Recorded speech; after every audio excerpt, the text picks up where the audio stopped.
What's up happy people? Isang mapagpalang araw, gabi, tanghali po sa ating lahat. For today's video mga koys, mga gayas, naku po, muli na naman pong hinaras po si Yan Ibay dyan sa City of Maynila. Inaakusahan po itong partisan of political activity mga koys, mga gayas ng Legal Council ng City of Maynila. So yan po ang mapapanood natin sa video ito mga koys, mga gayas. Kung bago naman po kayo sa aking YouTube channel, please follow, like, shares, and subscribe. At don't skip the ads mga koys, mga gayas, para tulong po yan sa ating munting channel, ha? So yan po mapapanood natin sa video ito mga koys, mga gayas. Well, nag-ugat nga po ito dahil, di ba, alam nyo naman na pinahiya ni Vice Mayor Yol Servo itong si Yan Ibay, SK President, tapos rumisback po ito dahil napakatalino po talaga itong batang ito mga koys, mga gayas. So intro po muna tayo. On September 20, 2024, I received an anonymous complaint letter coursed through the hotline 8888, endorsed by our city legal officer, directing the undersigned to respond within 72 hours from Ako'y Yes, go! pumapalakpak, GTV. Bagamat huli sa tinura ng ating SK Federation President sa kanyang malinaw, matapang na pagpapahayag ng kasagutan sa kanyang natanggap na sulat mula sa City Legal. Yung unya pong anonymous sulat na ito, inirereklamo ang ating SK Federation President, ang pinakabatang miyembro ng ating konseho, na siya raw ay nai-involve sa partisan political activities.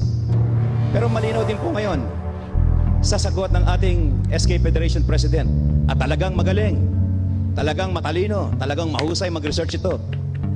Yung mga nakikinig at nanonood dito sa atin, na wala pong binabiolate ang ating SK Federation President. Tama ang mga tinura niya at sana pagkatapos nito ay lubayan na si SK Federation Yan Ibay. Nung pumasok po ako dito sa City Council, lagi ko po sinasabi, gusto ko po mag-doktor. Pero sa nakikita ko po ngayon sa legal office natin ng lungsod ng Maynila, parang masarap din po palang mag-law. Kasi ang dami pong mga batas natin na binabalik ko, nilalagyan ng loophole na hindi naman dapat. The law is the law. Yun lang po ang masasabi ko. Maraming salamat po. With that, bawal po lakpak. Bawal po malakpak. Pero wag ka! Anong nakaupo diyang presiding kanina, Sir Yol Servo. Noong pagkatapos ng pagsalita ni Yan Ibay, umalis na po siya. So, ang buong kwento po rito, ang buong detalye po rito, mapapanood po natin sa video ito. Kung sino yung guilty, bakit siya umalis? Ha? This video is credited to City Council of Maynila.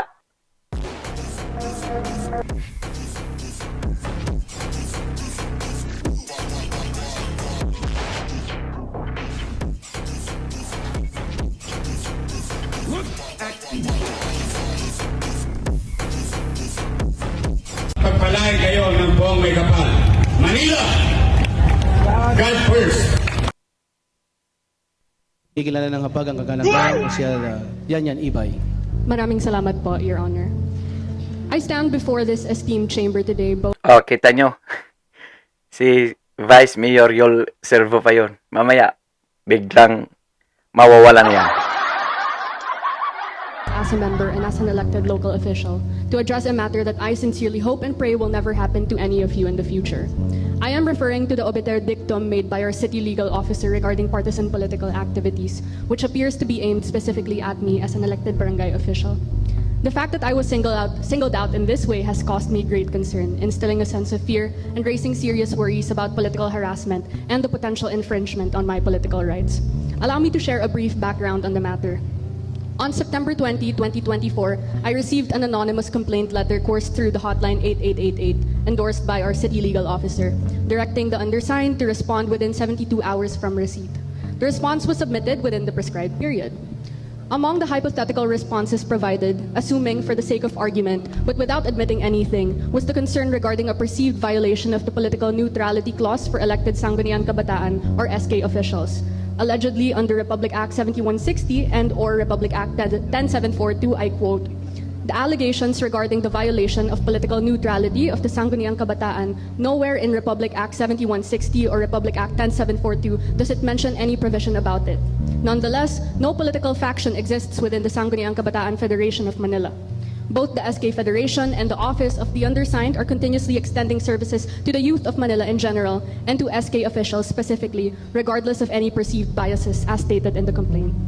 This portion of my reply led to another letter, this time from the city legal officer herself, dated October 28, 2024, which highlighted the first and last paragraphs. To it, we reply to your above-mentioned letter which states, the allegations about the violation of political neutrality of the Sangguniang Kabataan, nowhere in Republic Act 7160 or Republic Act 10742 does it mention any provision about it.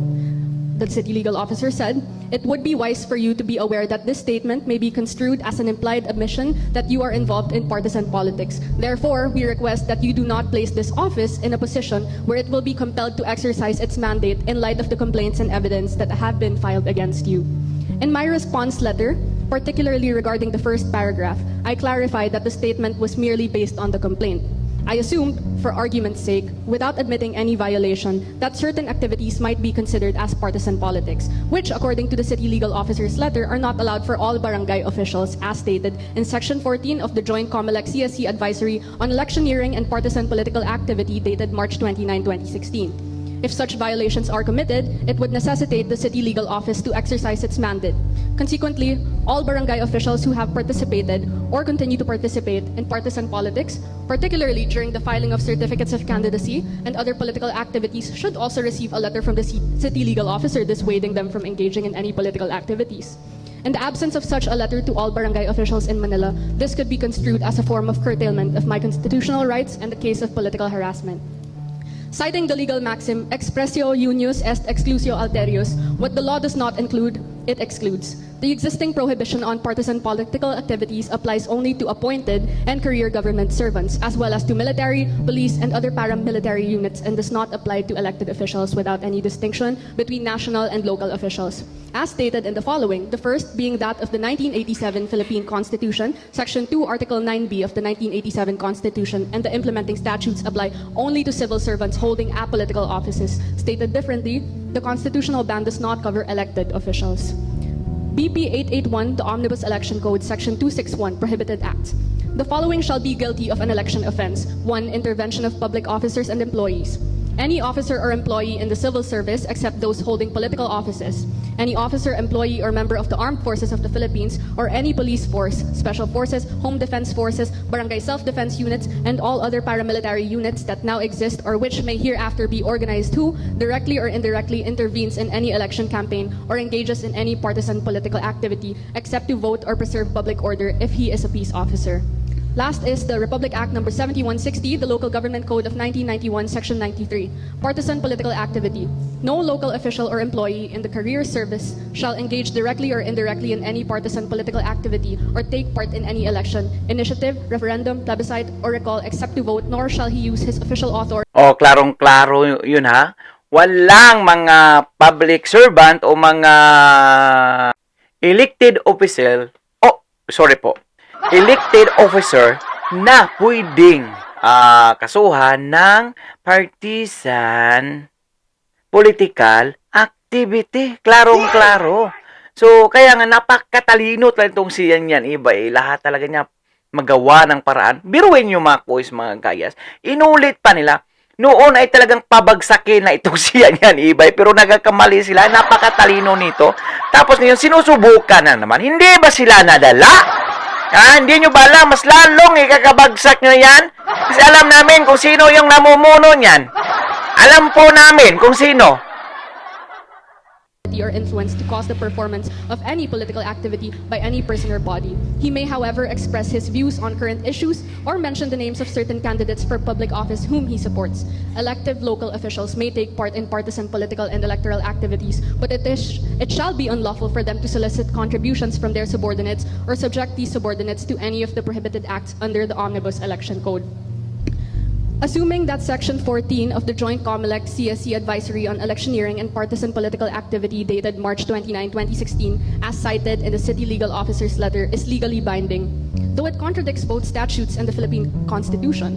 This provision of the joint advisory was already overturned or overruled during the COMELEC's deliberation, as stated under Minute Resolution number 22-0198 entitled, "In the matter of the need for clarification of COMELEC CSC Joint Circular number 001 series of 2016 dated March 2, 2022, the Commission and Bank resolved, among other things, to recommend that the elective barangay officials be exempt from the prohibition under 261 of the Omnibus Election Code.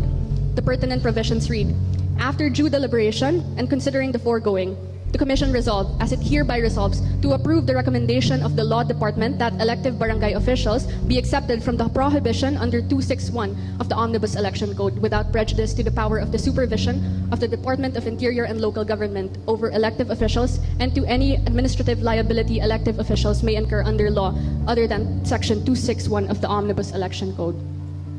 In conclusion, the last paragraph of the city legal officer's letter, cautioning the undersigned not to put their office in a position that would compel them to exercise their mandate, to my mind constitutes a form of political harassment. Once again, I hope and pray no other local elected official, whether a city or barangay official, will ever be subjected to such actions. And if so, send out a letter to the 14,336 elected barangay and XK officials in the city of Manila, the 27,360 elected barangay and SK officials in Metro Manila, and the 672,720 elected barangay and SK officials in the Philippines. Thank you very much po, Your Honor. 1 minute recess declared by the chair. Maraming salamat. Ay, nakabiglang recess eh. Sabay alis. Oh. Alam niyo mga kung bakit ito mga gasa, pinagtanggol po ni GTV Villanueva. Kasi abogado din to eh. Pero hindi na lang niya natapos. Pero abogado po yan.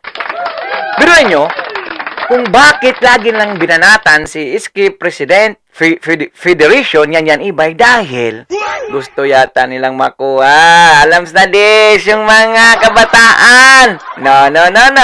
Pangalawang attempt yun na ito, kaya yan ibay, ngunit hindi kayo magtatagumpay. Pangalawa na to. Mas lalo kayong magagalit yung mga taong bayan sa inyo. Tandaan nyo yan. Gusto ko sanang magsalita rin ng straight English, ginong tagapangulo. Kaya lang may nag-text. Konsihal, nanonood po kami ngayon. Baka pwede mong Tagalogin para mas maintindihan namin. Nandito po kami ngayon sa loob ng Barangay Hall. Kaya ho, para pagbigyan po yung kaibigan nating nag-text at para maunawaan lalo ng mga nakikinig at nanonood ngayon. Unang-una ho, ako'y pumapalakpak, bagamat huli sa tinura ng ating SK Federation President sa kanyang malinaw, matapang na pagpapahayag ng kasagutan sa kanyang natanggap na sulat mula sa City Legal. Yung inyong unang binitiwang sentence na sana ay hindi ito maulit sa mga susunod pang henerasyon at papalit sa atin sa loob ng konsehong ito. Maraming salamat doon. Upang maunawaan po siguro ng mas karamihan ngayon, ang nagaganap at tinura ng ating SK Federation President, ginong tagapangulo, nakatanggap po siya ng sulat mula sa City Legal Department at siya'y pinagpapaliwanag kung bakit hindi siya dapat mabigyan ng penalty, sanction, disciplinary action o kaso sa hinaharap dahil sa umanong may anonymous na sulat na natanggap ang nasabing departamento. Ayon umano sa anonymous sulat na ito, inirereklamo ang ating SK Federation President, ang pinakabatang miyembro ng ating konseho, na siya raw ay nai-involve sa partisan political activities, taliwas sa isinasaad ng Omnibus Election Code at iba pang mga regulasyon ng ating bansa. Tama ang sagot na ginawa ng ating SK Federation President. Narinig ko sa kanyang sagot na in order for an anonymous complaint to be valid, dapat it must be supported by any evidence. Otherwise, kapag walang nakalagay na ebidensya sa anumang sulat na reklamo, ito'y may tuturing na hearsay. Binasa ko po yung sinasabing anonymous. Wala naman pong ebidensyang naka-attach. Kung hindi, parang isang scripted na sulat para akusahan ang ating kasamahan dito. Dapat nung dumating po sana sa City Legal yon, total puro abogado doon, doon pa lang nakita nila, wala namang attachment ng evidence. Dapat hindi na nila tinanggap o hindi na nila sinulatan ng ating SK Federation President. Hindi rin naging maganda pagkatapos sumagot ng mahusay at tama ng ating kasamahan dito sa konsehong ito, nakita ko yung reply na dito po ako nag-react. At kung babasahin ko po, sabi po sa kanya, ng sagot ng Legal Department dated October 28, 2024. Subject, reply to letter dated September 26. We reply, and if I may read, Your Honor, we reply to your above-mentioned letter that states the allegations above the violation of political neutrality of Sangguniang Kabataan nowhere in Republic Act 7160 or Republic Act 1072 mentions any provisions about it. Tama. At ang tinura ng ating kasamahan, tama yung wala namang inilalagay. Pero ito po ang parang sa akin, pananaw, ay mauuwi sa Ang tanong, sino bang nagrereklamo? Sino bang nagrereklamo doon sa City Legal Department, ha? Wala naman pong iba siguro, hinihinalaan natin kung sino yung nagrereklamo. Hindi kayong nagpahiya dati, kaya niyan ibay. Tapos nirisbakan. Walang kabog-kabog. political harassment. It would be wise for you, SK, Ibay, to be aware that this statement of yours may be construed as an implied admission that you are involved in politics. Binanggit lang po ng kasamahan natin, wala namang binabanggit sa Local Government Code at sa Republic Act 10742. Binanggit niya lang na wala. Pero mo, sabihan siya, it may be construed as an admission, implied admission, na ikaw nga ay involved sa partisan politics. Parang mali. Pero mo, pinasagot ka, sumagot ka, wala ka namang sinasabi, biglang ang sagot sa'yo, o di inaamin mo na involved ka nga. Sige na. So, nagpapalata sila. Nagpapalata na dyan lang talaga sa internal dyan ang nag-manipulate. Wag na po tayo doon.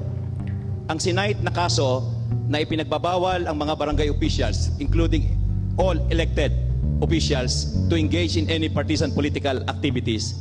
Ang sinight na kaso doon ay meron pong date na 2016. Ibig sabihin, itong jurisprudence ito, dapat namang ipaalala kung meron silang sinusulatan. Pero malinaw din po ngayon, sa sagot ng ating SK Federation President, at talagang magaling, talagang matalino, talagang mahusay mag-research ito. Pero ninyo, noong March 2022, kung ang binabanggit na kaso ay mayroong petsang 2016, at ang binanggit ng ating kasamahan ay may date na March 2022, which is the latest, na isinumite ng Law Department ng COMELEC ang kanilang rekomendasyon ng lahat ng barangay official at any other elected officials na mag-engage sa partisan political activities ay magkakaroon ng akibat na kaparusahan. Sabi ng Law Department, pwede ho ba mga commissioners ng COMELEC i-exempt natin ang mga barangay officials and other elected officials dito sa provision na ito? At malinaw nga na binasa, at uulitin ko po. Sabi ng COMELEC, after due deliberation and considering the foregoing, the Commission resolved, as it hereby resolves, to approve the recommendation of the Law Department that elective barangay officials be exempted from the prohibition under Section 261, Paragraph I of the Omnibus Election Code. Ibig sabihin, niresolba na ng Commission on Election yung batayan na ginagamit ngayon sa ating kasamahan, dito sa kasamahan natin sa konseho, na sinasabi na siya ay merong possibility na nag-violate dito sa provision na ito. Baka nagkukulang ng pagsasaliksik ang nasa loob ng ating city legal at nalalagay sa kahihiyan hindi lamang yung kasamahan natin dito, pati ang tanggapan natin. And I will end this statement of mine, Your Honor. Lubayan na natin Tama. si SK yan. mag-concentrate na tayo sa mga trabaho natin. Tama na yung hagupit na naranasan ito ng mga nagdaang buwan. Naniniwala ang karamihan sa atin dito, marahil yung mga nakikinig at nanonood dito sa atin, na wala pong binabiolate ang ating SK Federation President.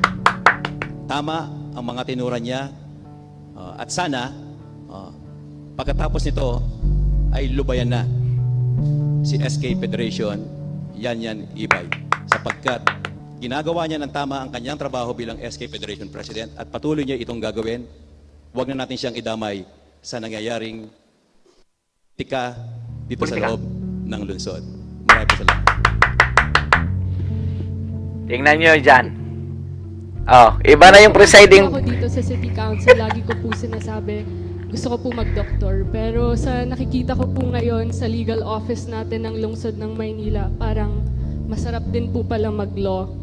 Kasi ang dami pong mga batas natin na binabalik ko, nilalagyan ng loophole na hindi naman dapat. The law is the law.